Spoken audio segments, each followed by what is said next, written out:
अस्सलाम वालेकुम। तो कैसे हैं आप लोग। अर्ली चिक मोर्टेलिटी यानी कि आपने चूज़ा प्लेस किया और पहले दिन से ही आपके बर्ड के अंदर अमवात होना शुरू हो गई हैं। ये मसला इस वक्त आलमोस्ट 90% शेड्स के ऊपर आ रहा है। आप चूज़ा प्लेस करते हैं, महंगा तरीन चूज़ा लेके आपने प्लेस किया, क्या प्रॉब्लम है? आपका मैनेजमेंट का प्रॉब्लम है, उसमें बर्ड का प्रॉब्लम है, उसमें एनवायरमेंटल फैक्टर है, कोई फीड का प्रॉब्लम है। चूज़ा जैसे ही शेड के अंदर आप उतारते हैं उसकी अमवात शुरू हो जाती हैं, अर्ली चिक मोर्टेलिटी शुरू हो जाती है। वही बढ़ते बढ़ते उसी को कंट्रोल करते करते पूरा फ्लॉक निकल जाता है। एवरेज कॉस्ट बढ़ गई है, एवरेज वजन चूजे का कम हो जाता है। ये जो मुनाफे वाले पिछले 1-1.5 हफ्ता गुजरा है उसके अंदर भी फार्मर्स को लॉस उठाना पड़ा है सिर्फ इसी अर्ली चिक मोर्टेलिटी की वजह से। और अगर किसी शेड पे अर्ली चिक मोर्टेलिटी नहीं हुई तो परिंदा उसकी ग्रोथ ही इतनी पुअर होती है कि आहिस्ता आहिस्ता वो फीड छोड़ देता है, साइजिंग में चला जाता है। ये मसला क्यों आ रहा है? अर्ली चिक मोर्टेलिटी के वजूहात क्या हैं? क्या ये शेड का इंटरनल प्रॉब्लम है या ब्रीडर का मसला है? आज की हम इस वीडियो में बात करेंगे। लाइक करना है, चैनल को अभी तक आपने सब्सक्राइब नहीं किया तो सब्सक्राइब करें, घंटी के बटन को आपने लाजमी प्रेस करना है। देखिए, अर्ली चिक मोर्टेलिटी का मतलब है कि चूजा आपने शेड के अंदर उतारा, पहले हफ्ते के अंदर जो मोर्टेलिटी हो रही है वो अर्ली चिक मोर्टेलिटी है। उसके ऊपर जो कॉमन वजूहात हैं, जो एक हम मैनेजमेंटल प्रॉब्लम्स कह सकते हैं, उसमें चंद एक प्रॉब्लम्स आपके साथ मैं डिस्कस करता हूं, उनका साथ साथ आपको सोल्यूशन भी बताता हूं। इक्का दुक्का शेड्स के ऊपर ये प्रॉब्लम आती है कि आपका अचानक चूजा आ गया, आपका शेड रेडी नहीं था, आपने 33 डिग्री टेम्परेचर उसको देना था, लेकिन टेम्परेचर तो 27 पे चूजा उतरा है।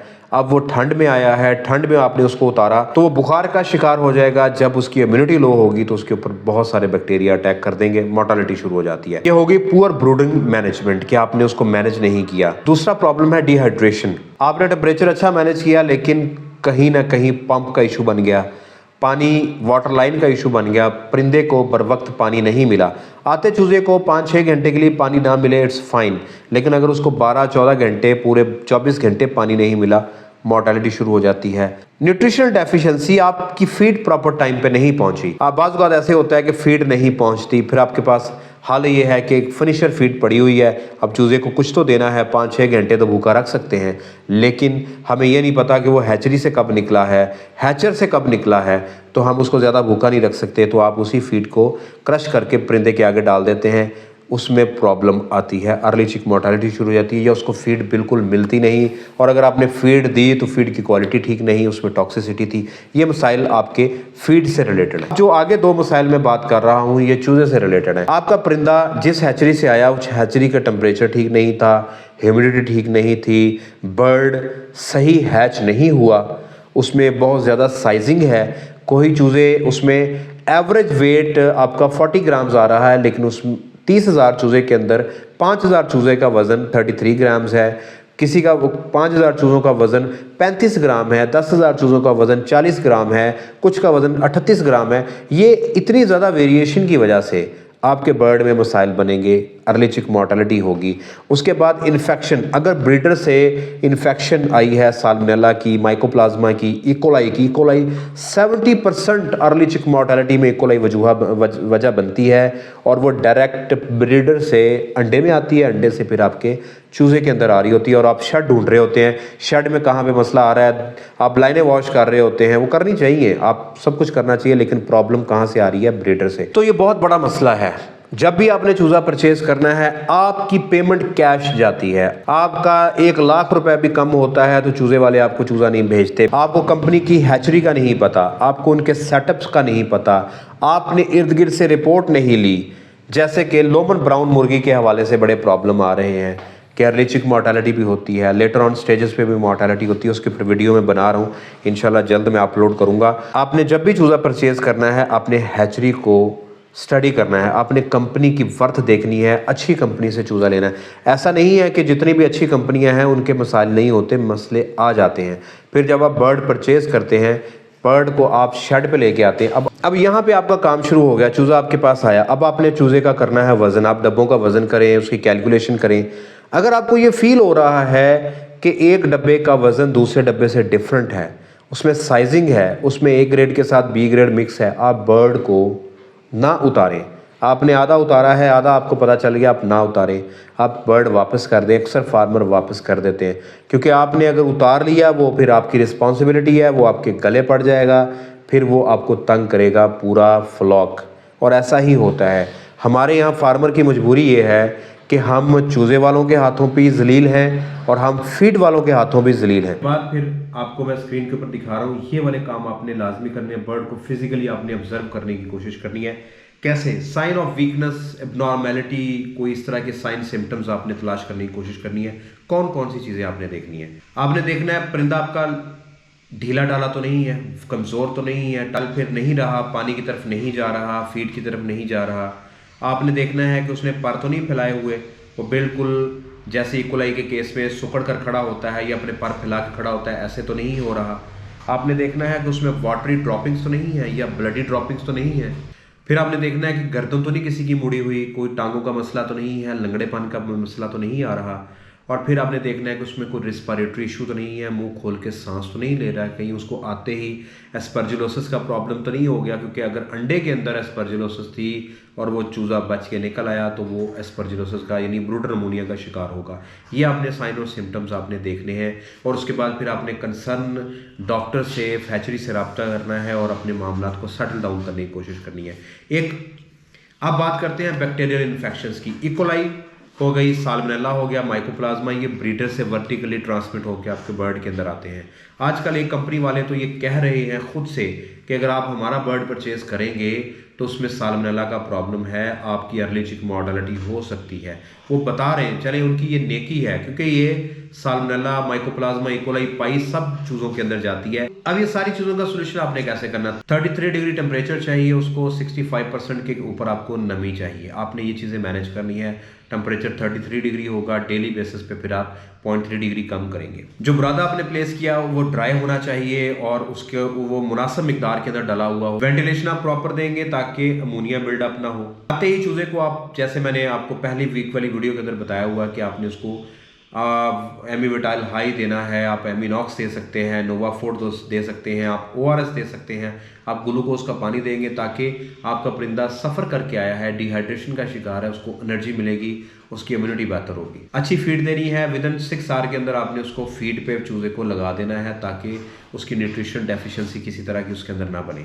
वैक्सीनेशन का शेड्यूल मैंने इस वाली वीडियो के अंदर बताया हुआ है कि आपने स्प्रे करनी है। पहले आते चूज़े को डब्बों के ऊपर स्प्रे करवा दें, हैचरी से स्प्रे करवा दें, इंजेक्शन हैचरी से लगवा दें, एंडी या आप एंडी किल्ड इंजेक्ट करवा लें, आप हैचरी में करवाएं या आप पहले दिन पे करवा लें या 5वें दिन पे। ये वैक्सीनेशन जो मैंने इस वीडियो के अंदर बताई हुई है, जो स्क्रीन के ऊपर आप देख रहे हैं, इसको आपने फॉलो करना है।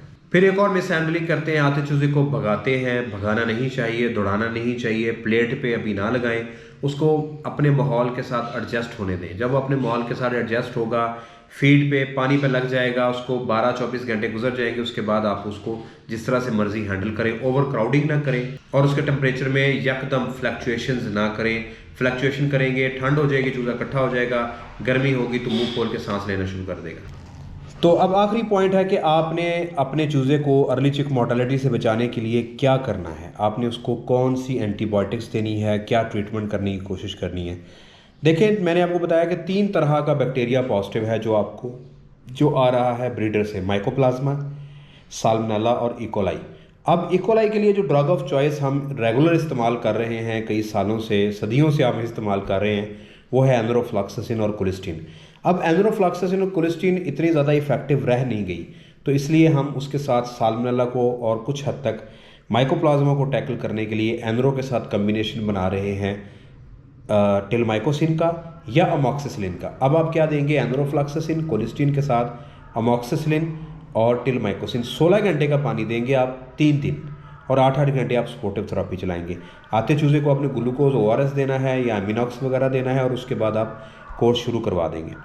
अगर आपको ये कंपनी खुद ये बताए या आपने अगर कोई टेस्ट करवा लिया है, अगर आपने आते चूज़े का ब्लड सैंपल दिया, आपने कल्चर करवाया या आपको बैक्टीरिया पता चल गया कि साल्मोनेला पॉजिटिव है, तो आप उसको फ्लोरफेनिकॉल और अमॉक्सी का पानी भी दे सकते हैं। एक और अप्रोच अगर आप ले सकते हैं अर्ली चिक मॉर्टेलिटी से बचाने के लिए, वो ये है कि एनरोफ्लॉक्सासिन के साथ आप सल्फा ड्रग्स का कम्बिनेशन दे दें।